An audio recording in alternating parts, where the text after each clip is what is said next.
Welcome back to your channel Tripitak. अभी हम लोग शुरू करने जा रहे हैं भारत के खनिज में ही कोयला के बारे में। तो इससे पहले हम लोग क्या देखे थे, तो इससे पहले हम लोग भारत के खनिज में लोहा के बारे में अच्छे से देख चुके हैं। और जैसा कि हम लोग पढ़ते हैं, मिनरल को हम इंडस्ट्री के साथ जोड़ने का प्रयास करते हैं, तो यहाँ पे कोयला को भी हम जोड़ेंगे कि आखिर कोयला अगर हम खोदें, कोयला को निकालें, एक्सट्रैक्ट करें, उसमें इतना सारा पैसा लगाए एक्सट्रैक्ट करने में, तो आखिर इंसान को कोई फायदा होना चाहिए कि नहीं होना चाहिए, क्योंकि बिना फायदा के तो हम लोग कोई काम करते नहीं है। तो इस हिसाब से अगर हम देखें तो कोयला के लिए भी, कोयला के खदान मतलब जो है, तो उसको भी हम क्यों निकाल रहे हैं, कहीं ना कहीं हम उससे कोई प्रोडक्ट बनाना चाहते होंगे। जैसे हम क्या बनाना चाहते होंगे, तो हम थर्मल इलेक्ट्रिसिटी बनाना चाहते होंगे। थर्मल इलेक्ट्रिसिटी माने भूतापीय ऊर्जा, तो भूमि से ताप निकाल करके, और नॉर्मली भी मतलब कोयला से जो हम बिजली उत्पादन करना चाहते हैं, हम उसकी बात कर रहे हैं। ठीक है, जियो थर्मल नहीं, थर्मल। कोयला के गर्मी से जो हम कोयला जला करके जो इलेक्ट्रिसिटी उत्पन्न करना चाहते हैं, थर्मल मतलब हीट होता है, तो उसका प्रयोग हम कर सकते हैं। कोयला का प्रयोग हम इलेक्ट्रिसिटी को जनरेट करने के लिए कर सकते हैं। और किन किन उद्योगों में, लगभग मोटा मोटी किन उद्योगों में कोयला का जरूरत पड़ता है, तो हम उसको भी इंडस्ट्री को जोड़ने का अपने तरफ से कोशिश करेंगे। और फिर जब हम लोग इंडस्ट्री पढ़ेंगे तो उसमें भी हम लोग खनिज को लाने का कोशिश करेंगे। थोड़ा बहुत और वगैरह को पढ़ते हुए आगे चले जाएंगे, अलॉय को भी समझते चलेंगे। मतलब मिला जुला के बात ऐसा है कि थोड़ा बहुत फेंट फाट के हम लोग चलेंगे। जैसे आज के कोयला वाले वीडियो में आप लोगों को देखने को क्या क्या मिलेगा, तो हम बताते हैं कि सबसे पहले आपको मिलेगा इसमें ज्योग्राफी में आप लोग कोयला के बारे में जानेंगे। उसके तुरंत बाद आप लोग जानेंगे, इसमें हम लेकर के आएंगे क्या, कि भाई कोयला का इंडस्ट्री से क्या लेना देना है, कौन कौन से इंडस्ट्री में कोयला का यूज है। तीसरा आप लोग को क्या देखने को मिलेगा, तो वो मिलेगा पंचवर्षीय योजना, यानी कि 5 ईयर प्लान के अकॉर्डिंग इकोनॉमी में हम लोग देखेंगे कि पहले कौन सा स्टील प्लांट खुला, फिर कौन सा खुला, क्या खुला, उसको समझेंगे, है ना। और फिर आपको केमिस्ट्री देखने को मिलेगा, जिसमें हम लोग कोयला के प्रकार के बारे में भी थोड़ा बहुत डिस्कस करेंगे। ठीक है, तो हो सकता है ये वीडियो एक में बने या दो, मगर 2 पार्ट में कोयला खत्म कर देंगे। और फिर जब हम लोग केमिस्ट्री में कोयला पढ़ेंगे ना, तो उस समय भी हम ये कोशिश करेंगे कि कोयला के बारे में हम लोग थोड़ा बहुत अच्छे से समझने का प्रयास करें। ठीक है, चलिए तो शुरू करते हैं। मुद्दा जो है यहाँ पे स्टार्ट करते हैं। देखिएगा, तो जो कोयला है, ज्योग्राफी में जो कोयला है, ये कोयला पूरे दुनिया में सबसे ज्यादा कहाँ मिल रहा है, चाइना में। सबसे ज्यादा ये कोयला कहाँ मिल रहा है, चाइना में। तो भारत का स्थान देखिए, पहला नंबर सबको याद रखता है, उसके बाद अपना देश, है ना, यही याद रखते हैं। तो पहले नंबर पे चाइना आता है, और भारत का स्थान कितना है, तीसरा। भारत का स्थान कितना है, तीसरा। वही अगर हम आपसे बोले कि लोहा के उत्पादन में भारत का स्थान कितना है, तो 4 नंबर पे आता है। लोहा के उत्पादन मतलब प्रोडक्शन ऑफ आयरन ओर में इंडिया चौथे नंबर पे आता है। मगर वही अगर हम आपसे पूछे कि भंडारण में कितना आता है, लोहा के भंडारण में 5वें नंबर पे आता है। और अगर हम आपसे पूछे कि कोयला के उत्पादन में भारत का पूरे विश्व में कितना स्थान है, तो तीसरे नंबर पे आता है। मतलब कोल प्रोडक्शन में इंडिया पूरे वर्ल्ड में कितने नंबर पे रैंक करता है, 3rd नंबर पे। इतना ज्यादा उत्पादन ये कर रहा है। तो फर्स्ट पे कौन आता है, चाइना। ये क्लियर है, ये क्वेश्चन आता है। ठीक है, अगर 1 नंबर के क्वेश्चन में ऐसा पूछ सकता है, तो कि मतलब इंडिया का रैंक कितना है, ये पूछ देगा पहले नंबर पे कौन है, दूसरा कोई नहीं पूछता है। चलिए आगे समझते हैं। झारखंड की अब बात करते हैं कि अगर भारत तीसरे नंबर पे आता है, तो इस भारत के टोटल 28 जो राज्य हैं, उसमें उन राज्यों में से और यूनियन टेरिटरीज में से कौन फर्स्ट, सेकेंड, थर्ड है ना। कोयला के उत्पादन में कौन फर्स्ट, सेकेंड, थर्ड है, तो भाई फर्स्ट पे आता है झारखंड, सेकेंड पे आता है छत्तीसगढ़, और थर्ड पे आता है उड़ीसा। फर्स्ट पे आता है झारखंड, सेकेंड पे आता है छत्तीसगढ़, और थर्ड पे आता है उड़ीसा। ठीक है, तो यहाँ पे आपका ये हो जाता है।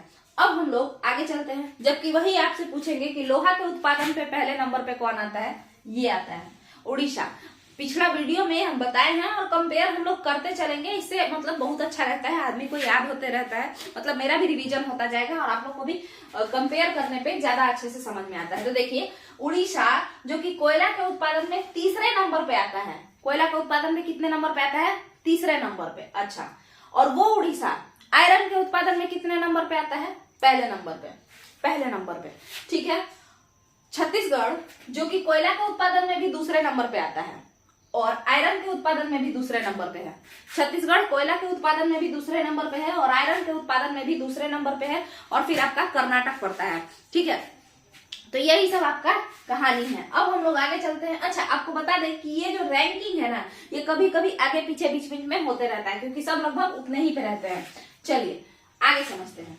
तो अभी हम लोग मेन कोयला पे बात करेंगे कि कोयला फर्स्ट झारखंड, दूसरा छत्तीसगढ़ और तीसरा उड़ीसा हो गया।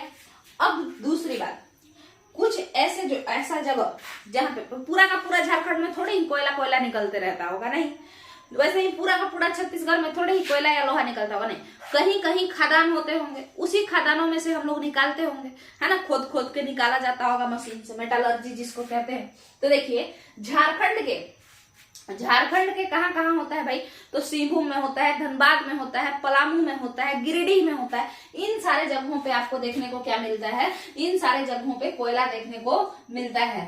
तो देखिए धनबाद और सिंहभूम, ठीक है, पलामू भी वैसे इंपॉर्टेंट है, पलामू भी काफी माने इंपॉर्टेंट डिस्ट्रिक्ट है झारखंड का। तो ये सब जगह, तो धनबाद और सिंहभूम हम लोग याद रखेंगे कि धनबाद और सिंहभूम में क्या होता है, तो कोयला होता है झारखंड के। पूरे भारत का 40% कौन उपजा रहा है, झारखंड। कौन उत्पादन कर रहा है, झारखंड। और उसके झारखंड के धनबाद और सिंहभूम के कोयले की खदान है।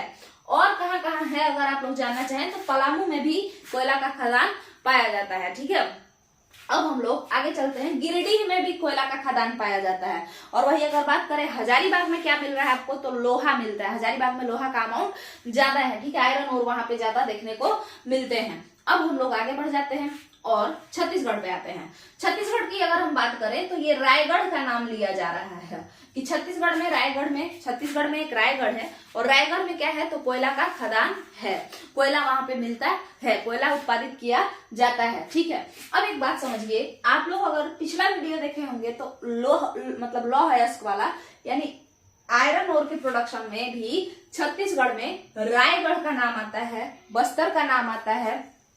तो ये सब जो जगह है रायगढ़, ये सब, इसका मतलब है रायगढ़ में दोनों ही चीजें मिलती हैं, कार्बन भी प्लस में आयरन भी, कार्बन भी प्लस में आयरन भी, दोनों ही चीजें। हालांकि अगर आपसे कोई पूछे कि आयरन का वो क्या है, केमिकल नेम या एलिमेंट का जो उसका ये है वो क्या है, तो Fe है।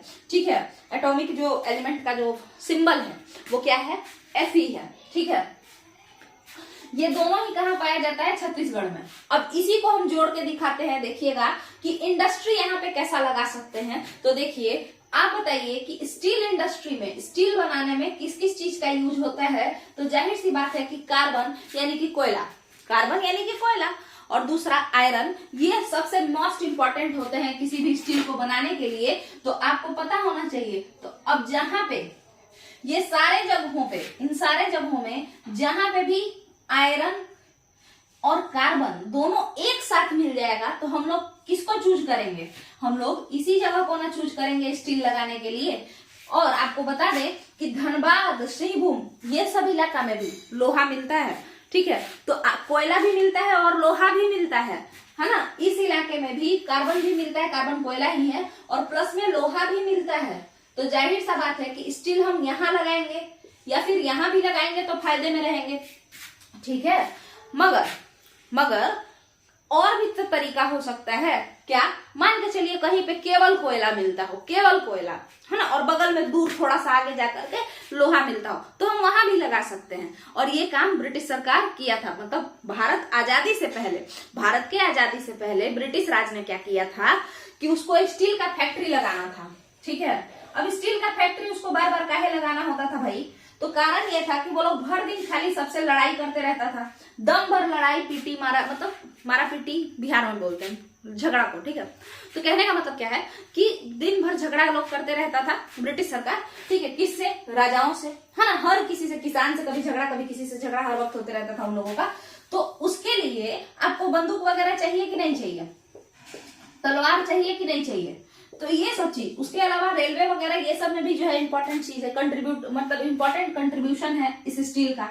तो इसीलिए ब्रिटिश सरकार क्या चाहती थी कि स्टील प्रोडक्शन को बढ़ाया जाए। तो स्टील प्रोडक्शन को बढ़ाने के लिए सबसे पहले पता किया गया कि भाई स्टील में लगेगा क्या क्या। तो हुआ कि कार्बन और आयरन मेन है, बाकी सब तो छोटा मोटा चीज, जैसे क्रोमियम भी लगता है स्टेनलेस स्टील में, है ना, और भी निकल भी लगता है, तो वो सारी बातें अलग है, बट मेन कौन है, यही लोग हैं।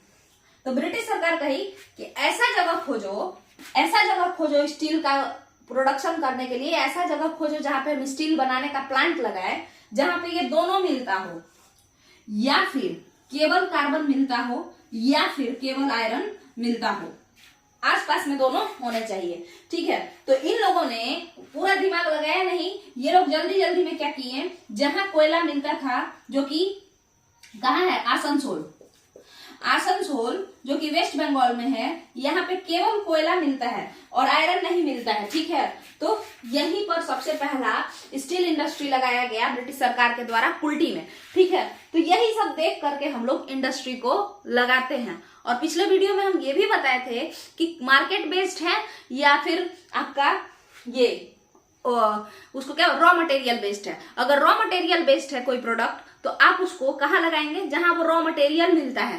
और अगर वो मार्केट बेस्ड है, तो आप उस प्रोडक्ट का जो फैक्ट्री है या जो बिजनेस है वो आपको मार्केट में लगाना पड़ेगा। समझ में आया आप लोग को? यही सब बात हम साथ में मिला करके पढ़ा रहे थे, समझाने का कोशिश कर रहे थे। जरूर नीचे बताइएगा अगर किसी को कंफ्यूजन हो तो वो जरूर बताइएगा और कैसे सुधारा जा सकता है। वैसे हमको ऐसा लगता है खुद, अगर हम पढ़ते हैं जब, तो हम इसी तरीके से सारा जगह से घूम घूम के पढ़ते हैं कि इसको ऐसे जोड़ देते हैं, वैसे जोड़ देते हैं। चलिए आगे देखते हैं। तो कहने का मतलब क्या है कि हमने देखा कि उड़ीसा जो कि फर्स्ट नंबर पे था किस चीज में, आयरन में, तो वो यहाँ पे कितने नंबर पे है, थर्ड नंबर पे है उड़ीसा। उड़ीसा के कहाँ पे मिल रहा है, तो देखिए देशगढ़ और तेलचर में। तेलचर के बारे में आप लोग जानते होंगे, तेलचर काफी फेमस है और इसको याद भी रखना चाहिए कि तेलचर में क्या मिल रहा है भाई, तो तेलचर में कोयला मिल रहा है। पहला चीज की तेलचर में कोयला, इसको अगर आप भूल भी जाते हैं तो इसको याद रखिएगा, तेलचर में कोयला भी मिलता है। इसके अलावा तेलचर में और क्या मिलता है, तो तेलचर में यहाँ पे कहा जाता है कि केमिकल से रिलेटेड जो चीजें हैं, या केमिकल सीधे कहिए, तो वो भी यहाँ देखने को मिलते हैं तेलचर उड़ीसा में। ठीक है, चलिए अब आगे बढ़ते हैं। ये 3 बात तो हो गया भाई। अब चलते हैं हम आगे, देखिएगा और कहाँ पे कोयला पाया जाता है इसको समझते हैं। तो पहला तो झारखंड में, झारखंड के धनबाद सिंहभूम पलामू गिरिडीह, ये सब जो रीजन है वहां पे लोहा वगैरह भी देखने को मिलता है और कार्बन भी देखने को मिलता है। कारण यही है कि रतन टाटा के जो खानदान के लोग हैं, यानी कि टाटा टिस्को जो कंपनी है, उन लोगों ने आसनसोल, वेस्ट बंगाल, उड़ीसा, छत्तीसगढ़, ये सबको नहीं चूज किया टिस्को लगाने के लिए। किसको चूज किया, झारखंड को, क्योंकि उनको पता था कि स्टील बनाने के लिए मार्केट में जाके स्टील उद्योग लगाने का जरूरत नहीं है, जहां सामान मिलता है वहां लगा दो और वहां से लाद करके भेज दो। तो जहां कौन सा सामान जिससे स्टील बनता है, तो किससे स्टील बनता है, तो मेनली तो इन्हीं 2 चीजों से बनता है, कार्बन और आयरन से। तो टाटा के परिवार वालों ने सोचा, जमशेदजी टाटा ये लोग ने, कि भाई झारखंड में ही दोनों मिलता है तो हम क्यों जाएंगे वेस्ट बंगाल के आसनसोल में लगाने, क्योंकि आसनसोल में तो केवल कोयला ही मिलेगा, लोहा तो मिलेगा नहीं वहां पे। तो जाहिर सा बात है कि हम क्या करेंगे, झारखंड चले जाएंगे जहां कोयला भी मिलेगा और लोहा भी मिलेगा और अगल बगल में सब चीज और नजदीक भी है। तो इसी कारण से बिजनेसमैन खानदान का लोग जो है, ज्यादा माइंड उन्हीं लोगों का तेज होता है, तो उन लोगों ने क्या कहा कि टिस्को लगाएंगे तो कहाँ लगाएंगे, झारखंड में लगाएंगे। ठीक है, स्वर्ण रेखा नदी के पास लगाया गया टिस्को को। अब हम आगे चलते हैं। वेस्ट बंगाल में 2 जगह है जहां पे कोयला मिलता है, आसनसोल और रानीगंज। ठीक है, और सुनिएगा, तेलंगाना के सिंगरेनी में कोयला मिलता है। और आपको लग रहा होगा कि ये सब इंपॉर्टेंट नहीं है, बट ये सारा ही नाम इंपॉर्टेंट है। कोयला जो है उसको उद्योग की रोटी कहा जाता है। जैसे इंसान के लिए रोटी है ना, रोटी और खाना ये सब, तो वैसे ही इंडस्ट्री का मेन जो ब्रेकफास्ट या मतलब ब्रेड एंड बटर कह लीजिए, वो कौन है, वो कोयला ही है। ठीक है, तो अभी और खास करके डेवलपिंग कंट्री के लिए तो यही बात सही है, वैसे तो हर जगह ही यूज हो रहा है। तो उद्योग की रोटी कहा जाता है, तो इसीलिए आपको कोयला का जितना भी खदान है इंपॉर्टेंट, वो ध्यान में रहना चाहिए। चलिए, तो तेलंगाना के सिंगरेनी में कोयला मिलता है। इसके अलावा कुछ स्टेट्स हैं जहां पे कोयला है। और क्यों हम इसका नाम लिखे हैं, क्योंकि हम लोग को अगर ऑप्शन दे दिया जाए ना तो कोई मतलब देखिए, अगर मध्य प्रदेश में कोई कहेगा तो हम लोग एक दिमाग लगा करके समझ सकते हैं कि चूंकि एमपी में हीरा मिलता है, पन्ना एक खदान है जहां से हीरा निकलता है, तो हीरा अगर मेरे दिमाग में आ जाएगा, गाना भी इस पे बना है पन्ना की तमन्ना करके, तो अगर वो वाला चीज हम मेरे दिमाग में आ गया तो हम तुरंत समझ जाएंगे कि चूंकि एमपी में हीरा मिलता है तो हीरा भी तो कोयला है, तो इसका मतलब है कि मध्य प्रदेश में कोयला तो मिलता ही होगा, है ना। तो हम ऐसा मोटा मोटी आइडिया लगा सकते हैं। वैसे ही वेस्ट बंगाल के बारे में हम ये सोच सकते हैं कि झारखंड के नजदीक है तो हो सकता है मिलता ही होगा, मगर आपको बताइए तेलंगाना कभी भी दिमाग लगा के उतना ज्यादा नहीं सोच सकते हैं कि सिंगरेनी, और खास करके साउथ इंडिया से थोड़ा सा सिंगरेनी ये सब नाम जो है तो हम लोग भूल जाते हैं, ठीक है। चलिए इसके बाद समझते हैं, जम्मू कश्मीर में भी कोयला मिलता है, तो इसको भी हम लोग आपस में कोरिलेट नहीं कर सकते क्योंकि ये झारखंड ये सब के आसपास में नहीं है। उसके अलावा ये 3 स्टेट जो कि आपके नॉर्थ ईस्टर्न स्टेट्स हैं, नागालैंड, मेघालय, अरुणाचल प्रदेश, नागालैंड, मेघालय और अरुणाचल प्रदेश, इन तीनों में भी क्या मिलता है, कोयला मिलता है। हालांकि मेघालय की अगर बात करें तो ये असम से सटा हुआ है, और आपको तो पता होना चाहिए कि असम के माकुम में और लखीमपुर में कोयला मिलता है। असम में भी कोयला मिलता है, तो असम से सटा हुआ है मेघालय, तो हम ये जान सकते हैं कि चलिए भाई ठीक है, यहाँ पे भी कोयला मिलता होगा। बट अरुणाचल प्रदेश और नागालैंड में भी कोयला मिलता है, याद रखना है। और अरुणाचल प्रदेश का जो खदान है उसका क्वेश्चन पूछा गया है आपके पीसीएस एग्जाम में। पीसीएस एग्जाम्स में अरुणाचल प्रदेश के खदान का नाम पूछा गया है, और उसका नाम क्या है, तो नाम है नामचिक और नामफुक, यही नाम है इसका नाम ही है नामचिक और नामफुक। अरुणाचल प्रदेश के कोयला के खदान का नाम है नामचिक और नामफुक। यहां तक का क्लियर है? यहां तक का अगर क्लियर है तो हम और आगे बढ़ते हैं और मध्य प्रदेश के एक कोयला के खदान के बारे में समझते हैं जिसका नाम है सिंगरौली मध्य प्रदेश। ये कहाँ पड़ता है, तो ये बालाघाट रेंजेस के पास पड़ता है। ये कहाँ पड़ता है, ये बालाघाट रेंजेस के पास पड़ता है। आपको बता दें कि इसी रेंज में, इसी बालाघाट में, जो आपका मध्य प्रदेश का बालाघाट रेंज है, यहीं पर तांबा भी बहुत सारा मिलता है, ठीक है। और यहीं आसपास में आपको पन्ना की खदान देखने को मिलती है। पन्ना का खदान क्या है, पन्ना का खदान से जो कोयला सब निकलता है वो ज्यादातर हीरा होता है, ठीक है। हीरा वहां पाया जाता है, ठीक है। आपको पता होगा कि हीरा को ही हम लोग परिष्कृत रिफाइन करते जाते हैं तो उससे कोयला बनता है। उल्टा बोल दिए, कोयला को ही परिष्कृत करते हैं, रिफाइन करते हैं, और उससे जो है किसी कोई कोयला जो होता है उसको साफ सफाई करने से वो हीरा रहता है, अंदर छुपा रहता है, ठीक है।